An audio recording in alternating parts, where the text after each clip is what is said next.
Hello and welcome. Good morning. My name is Steve Mielke. This is the amazing one and only Stephanie Mielke, aka KetoMom. And I just wanted to say thank you for tuning in. Good morning, Today, good morning. We're going to talk about Chazown, and we are on the next chapter of this book, and it is pretty mind-blowing. What do you got for us, sweetheart? All right, I hope you had a wonderful weekend. I feel like I actually was kind of checked out all weekend. We were blessed. It was Mother's Day. Yes, so it's like your day. If you celebrated on the weekend, I'd love to know what you did. Maybe you went through and just remembered some great memories. If you don't have your mother around, I'm super sorry. If you do, I just hope you just had a really great weekend. I hope it was peaceful and memorable.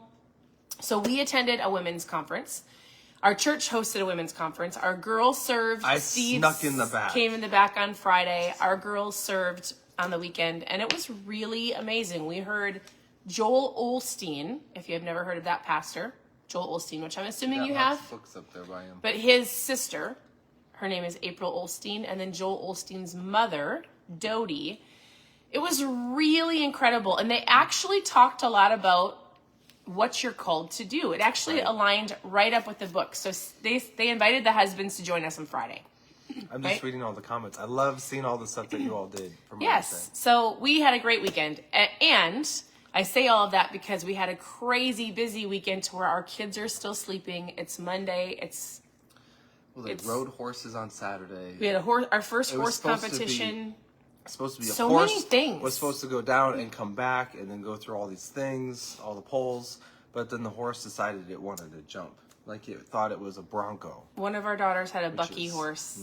Anyways, we had some fun learning experiences this weekend. Not good. And I say all of that because we didn't do any lives. I was super honed in on all of the events that I was like, oh my goodness, I haven't done anything. So thank you for tuning in. I know there were stories and things, but I just kind of felt disconnected. Good morning, Jen from Arizona. Good morning. Cool. From Pittsburgh. All right. Where y'all tuning in from? And also, if you're brand new here, we got North Carolina. I like North Carolina. I'm going to flip the screen. All right, let's see what happens. Okay, so as you're tuning in every morning, except for on the days that we are focused. Did you see that? We made a shift. They talked about that at our event, making a shift. The script. So we are working on mindset. We're going through this book. If you have not checked out all of the other chapters, I'm not going to go over all of it. You can go, where can they go to find all the reviews? You can go to ketomomsecrets.com. And on that page, you're going to find a whole bunch of great stuff. I was actually just looking through it this weekend, and I realized, man, you've really gone through a lot of books. Lots of books every morning. A lot of tips. A lot of recipes are there. A lot of mindset things. I mean, there's just so much value that is on that website. So go to KetoMom Secrets. If you want to catch up. You can find all of those things. So you don't have to have the book. You can tune in. Our hope is to go through a chapter or a chunk of the book just to give you something to think about throughout the day. Because if you understand the power of your mindset and you understand how to start off your day right, it will help you all along the way. That's true.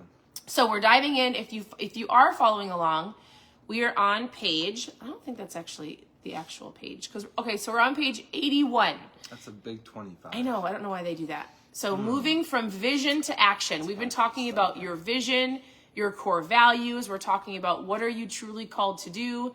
It's not just about a number on a scale. We're talking about things that as you feel more confident and maybe as you have a goal in your health and fitness, like you go after the things that you truly are gifted and called to do. So I'll just recap. The Chazown is a Hebrew word for the dreams, revelations, or vision God was thinking about when he made you. So a Chazown, discovering and pursuing God's purpose for your life. We're moving from, we already talked about core values, we talked about your spiritual gifts, we've talked about past experiences, good or bad, and diving into action, which is my favorite part. Ooh, she's all about the action. I am all about the action. It's really important. I'm not going to say anything. I like it. Wait, what? Nothing. Okay. Pastor Craig shares a ton of stories. I'm not going to read the stories to you, but he says, when you fail to plan, you plan to fail. We've said that on here before, and he gives some examples. He says, when you fail to plan, you plan to fail.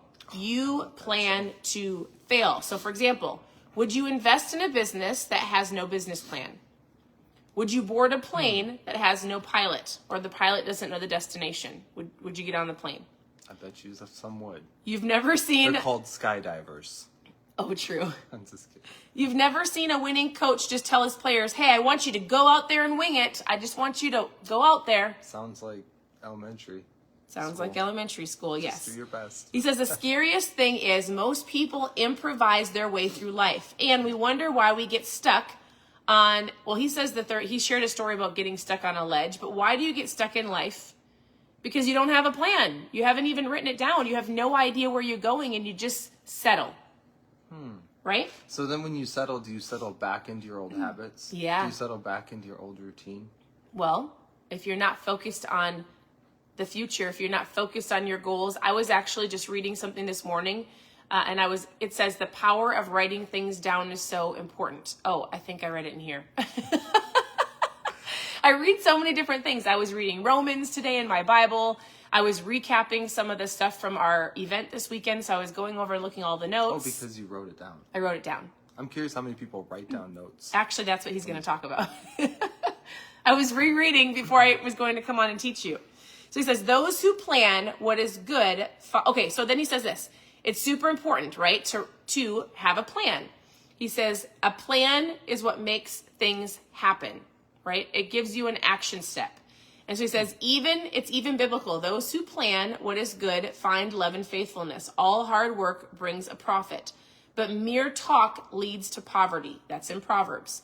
He says, the plans of the Lord stand firm forever, the purpose of his heart through all generations. He says, if God plans, we need to plan. So, do you have any insight? I do. I mean, there's so many things inside of that. So I'm just curious, in your life, what are you planning? In your life, do you have a roadmap? In your life, like even with your kids, with your family, with your food. A lot of people come here because it's like, I'm looking for the best recipe of the brand new deep fried Twinkie that's fat free, right? Yeah. That's usually what happens. But the reality is, they're like, I want the roadmap to the recipe. So we want the roadmap to the recipes. We want the roadmap to the things that probably don't really matter in life. Like, it's real easy. Just go eat some steak or eat some hamburger, right? Don't put a lot of MSG on it. I promise you there's more to life than the scale that you're so focused on. And while that's super important, I know. It's so important. People just go around the same mountain over and over again because they don't have more of a vision or a purpose for their life other than fat loss. It's so true. I think for the first time ever in my life, I'm starting to embrace the fact that every day I get one step closer to death, and it's actually a beautiful thing. Oh. Like, my eternal perspective is shifting to where it's something I actually look really forward to. Which isn't till 120. We speak that over ourselves. We are living to 120. But every day we're one step closer to 120. Yes. And none of us know when the end of our life is coming. And so Yeah. I'm just thinking, though, in the time frame, I don't care about the recipes. And I know a lot of people on here do. So I'm sorry if I offend you.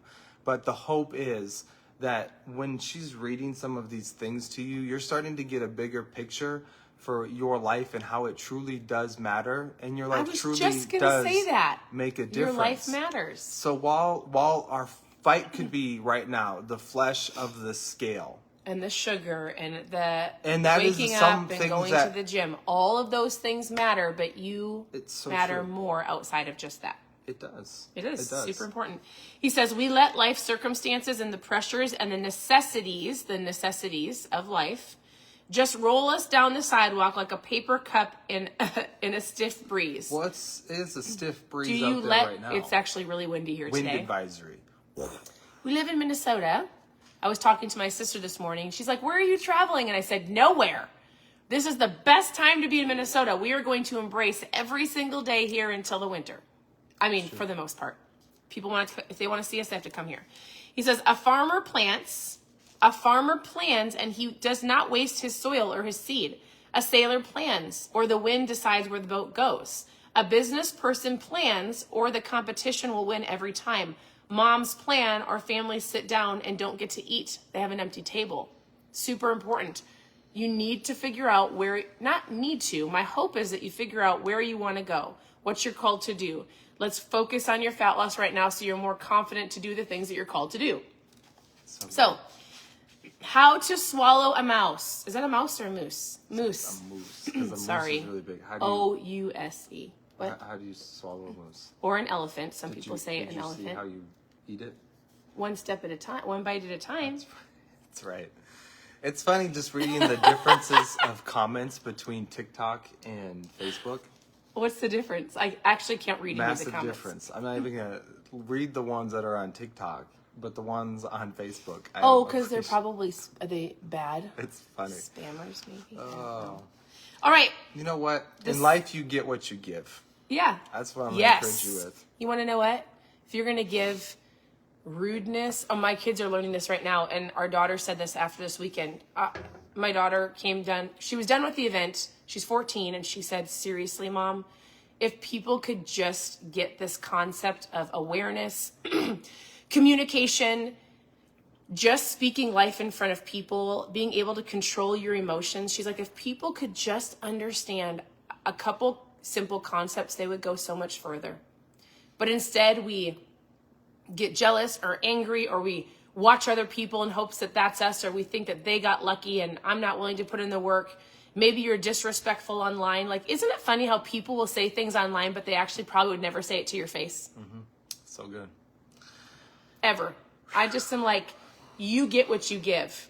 So if you're not giving to other people, if you're not giving encouragement, like if you're not, whatever you're wanting in life, go give it to somebody else. So, you want to know the reality is too, that usually the shortfalls of the scale or all of those destructive patterns that we fall into, you want to know why I think they actually happen? Yeah. I think they actually happen because of the fact that we're unhappy because we're not winning in other areas of life. Yeah, I agree. And so today's your day. Like if you're feeling like you're not winning in a certain area of your life, well, guess what? Today is your day. Let's make a pivot. Let's make a change. Let's break some habits. Let's become a better version of yourself. And let's start winning in those areas. So where overall, those things that you think mean so much, like what the scale says or what the weight says or what the newest recipe is or what the newest dance on TikTok is, like let's just push that stuff to the side and let's truly focus on what matters most. Right. I agree. So we're moving into action. He says, how do you eat a moose? How do you eat an elephant? I'm sure you've heard some type of phrase like that, one bite at a time, one day at a time. He talks about setting goals. He says, listen, we've got these long-term things we want, but we've got to set short-term goals. The path to every long-term victory in life has been paved with dozens or maybe hundreds of short-term goals. And did you want to say something? I was just going to say, this brings me back to the day of when you were going through Atomic Habits. Yeah. And I mean, then so often we could say, well, okay, they say I need to win in life. Well, I need to go do something huge and big. Right. Well, the reality is it starts with the mindset shift of like, all right, this is what I'm actually going for in life. This is what I was created for. This is what I'm wanting and needing and desiring to do. Right. But then we have to come up with a game plan. And it's not just jumping straight away into it. Right. It's taking that one step at a time. It's that one habit. They call it habit stacking. But it's like, all right, let's reverse engineer the goal. Let's come up with what's the first step that I can do today. And every day you become a little bit better, a little bit stronger, it's just the little things every day. He says that. He says if you want financial goals, you can't just say, I'm going to be debt free by Wednesday. You're going to do small little things like, he talks about setting SMART goals. So that's what we're talking about. He says, I need you to go, okay, if I want to be debt free, I need to pay off this one credit card in 3 months, right? You're setting short-term goals and then you snowball it. If I want a better marriage, it's going to take daily actions of maybe finding a mentor and then working on your own EQ, working on your communication every single day, one day at a time. If I want to lose 50 pounds, it's not going to be my next week. It's going to be little things like getting up, going to the gym. My goal is 10 pounds by the end of within the next 2 months. My goal is I'm going to drink more water. You're just setting these small goals that are attainable. And I'm going to guess most people know what to do. Oh, for right? sure. I think everybody knows what to do. If you have relationship goals, you know that you should find mentors or somebody to help you, or you really need to sit down and have a serious conversation, not through text, but talking with each other. If you've got financial goals, you know you probably should maybe tear up the credit cards, go through the Dave Ramsey plan, ask somebody for accountability. Don't go to Target, shut off some of your shopping carts online. Like there's things you can do to set yourself in a momentum to move forward. If you have fat loss goals, you know what to do. Less food in here, move your body more, drink more water, less sugary drinks. Like, Yeah, and then also I would say because try so to many people overcomplicate this so love the much. recipe so much, maybe Right. it's stopped looking at so much food. Right. Like I was just looking at the analytics of your page, right? I like data drives decisions, right? It should. Data drives decisions. That's super But great. what gets measured gets managed. Right. Right. We've talked a lot about keeping track of data, and I Right. was just looking at the analytics of how many people love the recipes on the page, which I think is cool. Don't get me wrong, but like if you're really wanting to drop some lbs, like stop spit. There's that eagle again. Some That LBs. eagle. We have an eagle. We have 2 eagles that live outside of our lake, and I'm pretty sure Eddie wants to land right here eating on the my fish. shoulder They're one eating the day, fish. and he's gonna be my pet. If anybody knows how to catch eagles in a humanitarian way to make them become your friend, that's what I want. So your LBs. So what I was gonna say was, it probably means you need to shift what you're looking at as well. Yes. Shift your eyes off of all the food recipes. Stop swiping through all the food recipes. And take some action. Take some action. Find your 5 favorite meals and rotate them every week. Man, do you remember those days?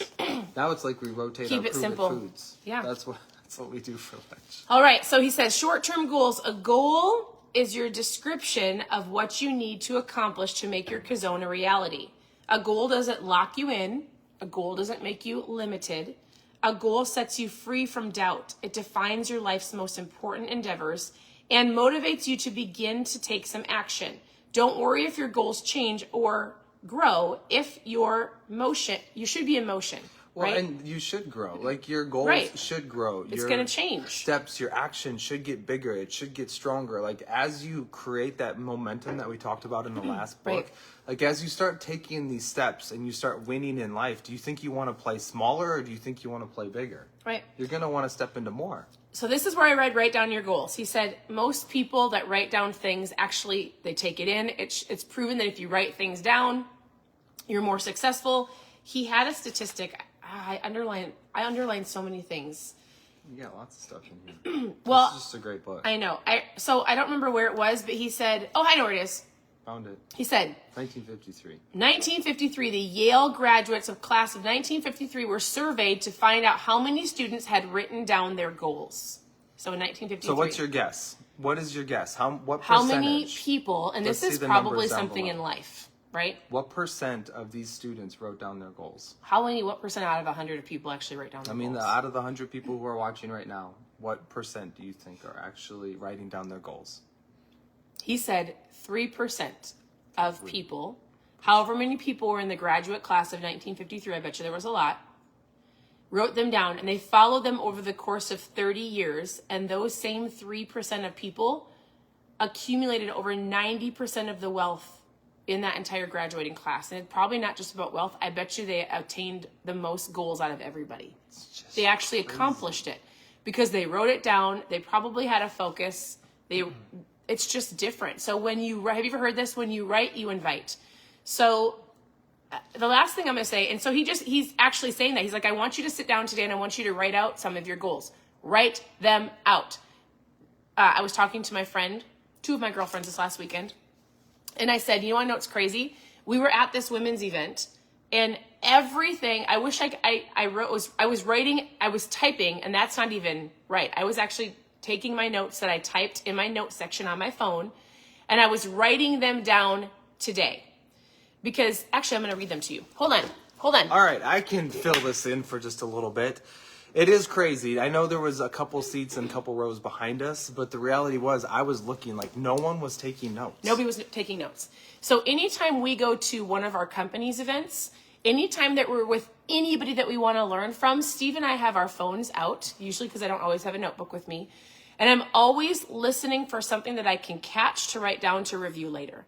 I can't believe how many people just try to sit and take it in, right? So I was talking to... Well, why do you think that is? I think I know why, but why do you think people just sit and take it in?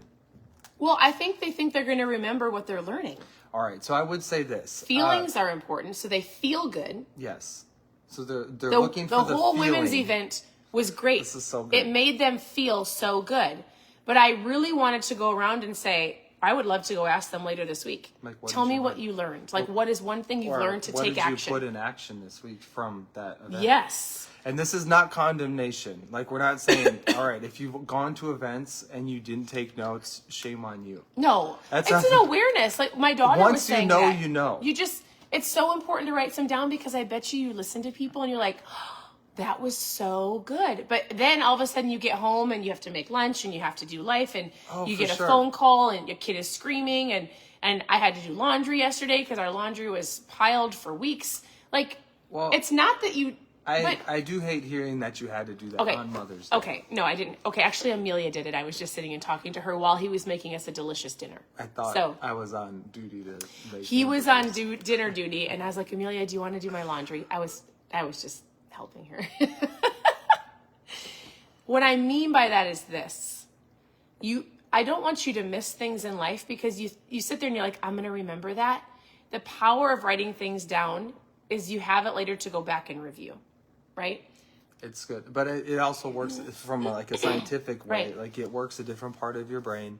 It helps what you said, what you write, you invite. Like, right. You're basically, I would say this: if you've gone to events or if you've gone to concerts, you get an emotion, you get a feeling. Like, you can remember a place because you hear a song, good. or there's right? like our senses. If we smell something, we can remember that memory. But the reality is, like, when we were listening to that speaker, she had so many great one-liners. She had so many great as fast thoughts. As I could.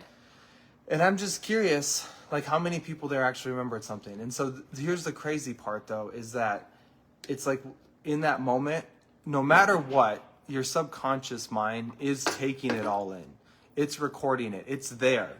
And I was we were listening to this book when we were in North Carolina last week by Earl Nightingale. It was from like the 1940s it was written. And it was talking about like setting goals and reading, or when you write down your goals and when you actually focus on your goals. It was kind of a similar stat to that. How many, out of 100 people, how many people actually took massive action on their goals? And it just blew my mind. And so I hope you're getting this, because this is a tip that if you can apply this to your life, you can be a part of that 3%. Or like in that Earl Nightingale book, you can be a part. And it's not even like this elite class. We're talking about something completely different, to where it's like you have a calling on your life to do great things. But we have to start writing these things down. We have to start developing a plan on these things. Because if you don't, you'll get caught up in this hypnotic rhythm of just like letting your life just kind of happen. And we don't want that. Good. We want you to end up somewhere on purpose. Right. So what were some of the things that you... Well, I actually just started looking at my phone before you came out here to do this live, and I was like, I have to write them down, so I have them in a notebook. So I only got to 2 things, and then we started doing this. But I wrote down, your current circumstances don't dictate your future. So where you are currently today doesn't have to be your future. So it's never too late to have a happy childhood. And then don't let the struggles or challenges become your identity, which I think is so important. Like the things you're going through today, it's not you, it's something you're going through. Oftentimes people take the challenge of being overweight, or the challenge of needing to lose some fat, or the challenge of being unhealthy, and they make that who they are. That's good. Like they internalize it and go, that's always going to be me. I am overweight. I am always going to be unhealthy. And they take this I am statement, and they take that, what the challenge is, and put it in there, and it's not. Like, you aren't overweight. You currently are struggling with that challenge, but it's not something that you need to go, does that make sense? Yeah, so you're basically saying like you're identifying it's who you always will be. Yeah. So you're using absolutes because of your current situation. Right. But it doesn't have to be your future. So here's what we're working on as a family. And we're like in the middle of a story that it's blowing my mind, but I feel like it's too early to share, but it will be coming soon. We're working on some things as a family. Yes, we are. And trying some new things. It blows my mind, but at our last, it would have been 2 or 3 Prove It events ago, Ed Milet, we've got his book. It's called Max Out Your Life. Yeah. It's somewhere around here. I would highly recommend going to read it. He's got a book coming out very, very soon that we'll be going through on this page called Just One More. Yes. The Power of One More. It's either The Power of One More or Just One More. But anyways, while he was talking at our event, Ed was saying, I envision myself stepping in and meeting my ideal self in the future. Okay? Yeah. When I heard that, it blew my mind. We've done some really cool closed eye techniques at some of our events. I love them. Stephanie's learning to enjoy them. But the concept of your ideal future self, what is it? I would love for you to share below. What is it? And you might be uncomfortable to share it, to be completely honest, because it's probably, and it should look a little different than your current circumstances today. But that's where I wanted to give you hope, is because your future self is a better version of yourself. And that's why I'm a huge advocate of this, because a part of our family, like, we believe in helping families live healthy, faith-filled lives. Right. And so a part of that is to step more out in faith. It's also to become a better version of yourself. It's also to take these steps every day to become the best version of yourself. Right. So I would just say I'd encourage you to take some time today and write out your plan. Like, write out your goals. On write paper. Write out the vision statement that you have for your life. And then just take a moment, even if it's 20 seconds. If it's 20 minutes, fantastic. But if it's 20 seconds, and just ask yourself the question, like, what does my future ideal self look like? And encapsulate a vision for what that looks like, and let's come up with a plan to step into it. And if you're like, I don't even know how to come up with a plan, guess what? We're here to help you. So this is something we're going to be able to figure out on the comments. Well, maybe, like, you could leave your comments and we could help answer them live and give a general thing. But the reality is, send us a message. Yeah. And we would love to, and be honored to help you walk through some of your next steps, what that could look like. I love that. Perfectly said. So that's where we're at in the book. I was writing down some stuff. I don't know. I hope that you got something out of today. But that's what he said. Write them down. Write them down. I did. I got lots of stuff out of today. And if anything, if this isn't for anyone else, this was definitely for me. So I'm gonna put some of this stuff to action. Actually, I'm gonna open up. There's an app called Canva that you can use on your phone. I'm gonna open up Canva and I'm gonna update my dream board today. That's one thing I actually wanted to do. Yeah. So in a way, it's a visual way for me to see and realize my goals. And then on it, I'm gonna reverse engineer and come up with a game plan on what I'm going to do to accomplish those things. I love that. All right. That's what we had for the day. That's all we had. So many great things. So let us know if you have any questions. I hope you guys have an incredible day, and we'll talk to you later. All right. That's all I have. Bye, everybody. Bye, everyone.